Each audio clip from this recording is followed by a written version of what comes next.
Michigan 10-0, honoring seniors against Illinois. Soon all eyes would be on junior Blake Corum. First drive, number 2 punches it in from the 2. Corum's 17th rushing touchdown of the season starts another game strong, but his half ends abruptly. Up 7-3 with a minute and a half to go in the second quarter. Corum takes a helmet to the leg and goes down. He'd return briefly, and we'll have a little bit more on that in a moment. Illinois has a star running back, and he takes over in the third. Everybody is chasing Chase Brown, 140 yards and 2 touchdowns. This one gives the Illini a 17-10 lead entering the fourth. Michigan needs kicker Jake Moody to cut it to 17-16, and they need fourth down conversions. In the final minute, J.J. McCarthy hits Isaiah Gash to keep the chances alive. This helps set up Moody with 9 seconds to go. From 35 yards away, the kick is up, and it's good. Michigan survives 19-17 as BCSN's Joel Sebastianelli tells us 110,000 people have a couple reasons to leave the big house in a good mood. The game always feels like a national championship, especially when Michigan and Ohio State actually have a shot at playing in the national championship game. So the worst case scenario for Michigan would not have been losing to Illinois today, although obviously that would have been bad.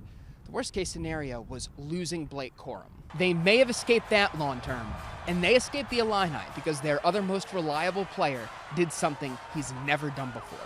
This is actually my first game winner I've ever had, in my entire life. Never had one in high school, middle school, nothing like that. So, for it to be on my final game at the big house, it was pretty magical. I am nominating him for legendary status at the university. Can I get a second? Jack Harbaugh, you've seen a lot of Michigan football. We got a second?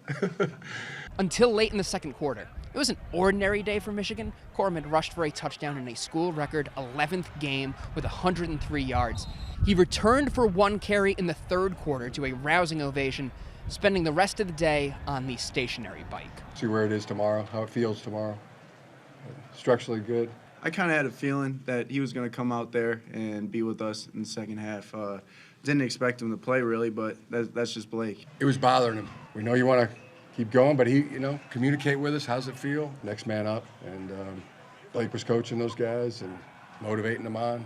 It's just, that's the kind of team it is. The second half was not ordinary. Michigan was outscored. They turned primarily to C.J. Stokes and Isaiah Gash out of the backfield.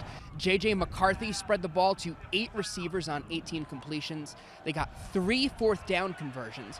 Whether it was personnel or weather, they had to persevere. It's not the SEC. You got to deal with some tough wind conditions, and it was freezing cold out there. About adapting, adjusting.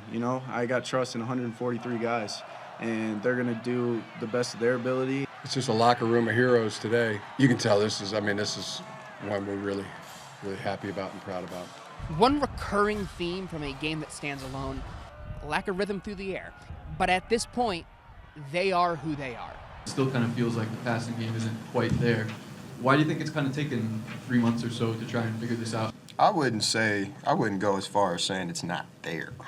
But I think, again, just repetition and practice, man. I think, like today, like I said, with the meat on the bone, it's just slightest of things that we're missing on. I don't think necessarily, though, that, it's, I don't know if I'd say it's not there. That's kind of crazy. What you think? Yeah. Everything's a work in progress, and obviously we have so much high expectations for us as an offense, especially in the passing game. So, of course, everyone's looking at that gap. Our identity is a Smashfest, and we love to run the rock, and we love to do it and inflict our force on any opponent we play. So, a lot of the meat on the bone, it's still on the bone, and it's ready to come off next Saturday. One last time at the big house, Joel Sebastianelli, BCSN.